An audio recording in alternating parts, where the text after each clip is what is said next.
Sepertinya, episode 1044 kemarin memberikan kesan yang luar biasa bagi para fans One Piece. Karena chapter tersebut seolah mengubah sedikit sejarah One Piece yang kita tahu. Tentunya banyak sekali pertanyaan dari fans yang akan dijawab Oda Sensei di episode-episode yang akan datang. Kita juga tahu, setelah tidak pernah awakening selama 800 tahun, kebangkitan Luffy ini sepertinya akan mengguncang dunia One Piece.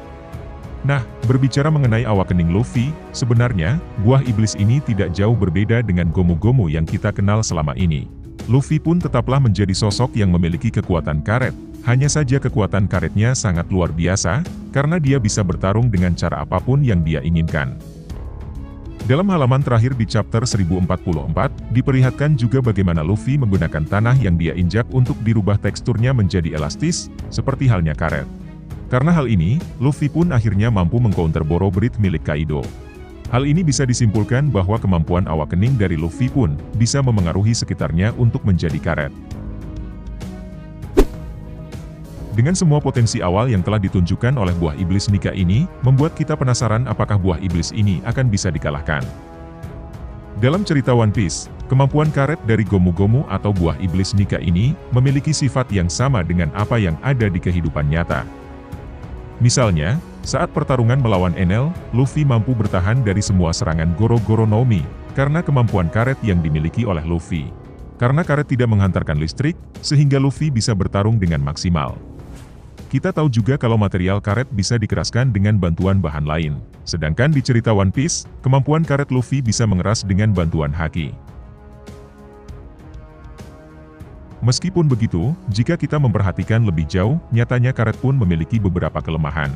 Misalnya, mudah rusak karena panas atau mudah meleleh, dan bisa jadi tidak tahan terhadap reaksi kimia tertentu. Sejauh ini, Luffy memang belum diperlihatkan bertarung menghadapi mereka yang memiliki kemampuan api. Bisa jadi itu adalah kelemahan dari buah iblis Nika. Artinya, dengan panas yang luar biasa, kekuatan karet dari Luffy mungkin saja akan melemah atau bahkan pada akhirnya mudah untuk ditembus. Sebenarnya, Luffy sendiri memiliki beberapa kemampuan yang terkoneksi dengan api, misalnya Red Rock. Namun, semua teknik tersebut belum memperlihatkan sejauh mana tubuh Luffy tahan terhadap panas. Karena sejauh ini, kita masih belum melihat bagaimana jika kemudian api yang luar biasa menjadi lawan dari karet Luffy. Tentunya, akan menarik jika Luffy bisa bertarung melawan Sakazuki yang memiliki kekuatan magma. Seperti kita tahu buah iblis Sakazuki juga terbukti sangat superior, karena mampu membakar apapun yang ada di hadapannya. Ia bahkan mampu mengatasi api Portugas di Ace tanpa haki. Dalam sebuah wawancara, Oda Sensei mengatakan bahwa Sakazuki adalah karakter yang sangat kuat.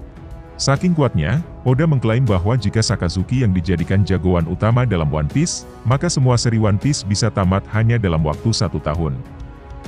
Dan jika kita flashback ke Perang Marineford, pada saat Sakazuki tahu bahwa Luffy merupakan anak dari Monkey D. Dragon, ia sangat bertekad untuk membunuh Luffy di Marineford. Pada saat itu, Sakazuki sebenarnya hendak memusnahkan Luffy duluan, barulah kemudian Ace. Namun saat itu, Ace menghalanginya dengan nyawanya sendiri. Bisa jadi nantinya, momen pertarungan mereka dipicu oleh rasa balas dendam Luffy atas kematian Ace. Tapi untuk sekarang, semuanya masih hanya sekedar teori dan spekulasi. Jadi, jika kamu punya spekulasi lain, silahkan tulis di kolom komentar.